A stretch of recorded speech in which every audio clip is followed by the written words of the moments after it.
So, hello. So this is mistakes not to make in talk slides, because I've seen a lot of talks and I've seen a lot of mistakes. So first of all, a personal introduction to me. Well, I was born in 1982. That was on the BBC Micro. I did learn BASIC on the BBC Micro, and then I did some C and so on. And yeah, you don't care.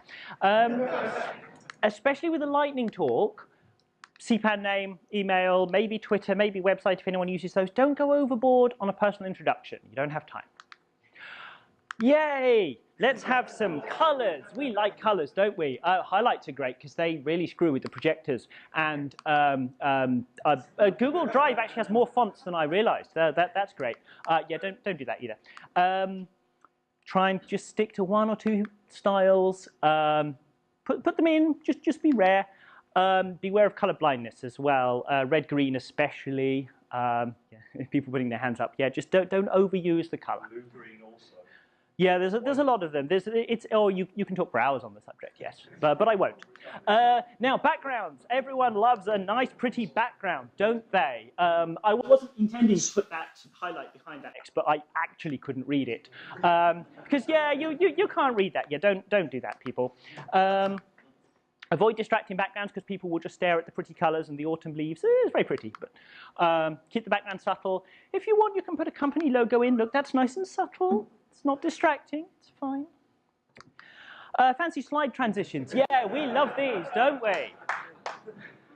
Go on, where's it going to go? Where's it going to go? Where's it going to go? Where's it coming? Where's it coming? Oh, there it is. Yeah, don't do that either, because people will just, again, stare at the prettiness. Just avoid it. Flashing things that are moving around, people, again, are just going to stare at them. It's human nature. It's what our eyes are built to do. It's going to distract people. Just use simple cuts, simple fades, that kind of thing. Yeah, they do. Now, if you work at all in the video industry, you'll be aware of a concept called safe zones. So clearly, you want to use the very top pixel of the screen, go right to the edges. Actually, these projectors are better than I thought they would be. This bottom one was a massive problem for me in Amsterdam this year. Do not use the bottom of the screen because that will probably project through people's heads. Actually, this room is quite good for that, but if we're sitting in a flat room, can't see it. So don't do that. Stick to the middle of the screen. Avoid the edges because your projector is going to cut them off. Now, huge wall of text. If you have a giant paragraph of text in your default reaction is going to be to stand and read it out. And you'll turn your back to face the slide and read it out loud with your back to the audience. And banana, cheese monkey, dishwasher, cheese grater. No, don't do that. Short things. Keep them short and simple. You don't need real sentences. You'll notice I don't put real sentences. They don't have full stops. Just a few words. That's all you need. It's called a talk for a reason. It's not a reading. You're not there to read out your slides. Now, similar mistake. Huge wall of code. Now, on line, is it 17 or is it 16? I can't tell. But there's a, yeah, don't do that.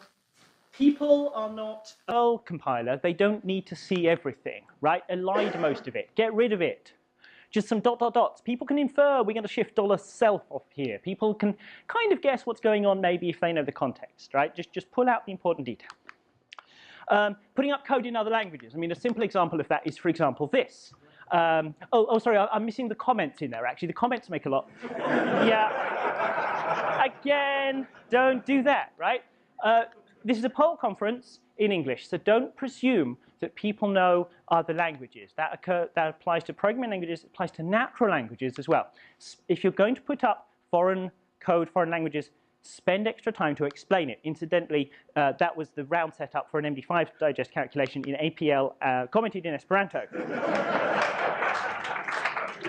If anybody saw my tweet complaining about fonts, it took me a long time to find a font that knows APL and Esperanto. But I did find one. Oh dear. Right.